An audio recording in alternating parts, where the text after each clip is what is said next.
شروع اللہ کا نام لے کر جو بڑا مہربان نہایت رحم والا ہے۔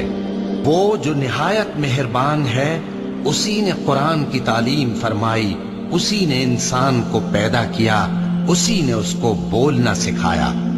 سورج اور چاند ایک حساب مقرر سے چل رہے ہیں، اور بوٹیاں اور درخت سجدہ کر رہے ہیں، اور اسی نے آسمان کو بلند کیا اور میزان عدل قائم کر دی کہ اس میزان میں حد سے تجاوز نہ کرو، اور انصاف کے ساتھ ٹھیک تولو اور تول کم مت کرو۔ اور اسی نے خلقت کے لیے زمین بچھائی، اس میں میوے اور کھجور کے درخت ہیں جن کے خوشوں پر غلاف ہوتے ہیں، اور اناج جس کے ساتھ بھس ہوتا ہے، اور خوشبودار پھول۔ تو اے گروہ جن و انس، تم اپنے پروردگار کی کون کون سی نعمت کو جھٹلاؤ گے؟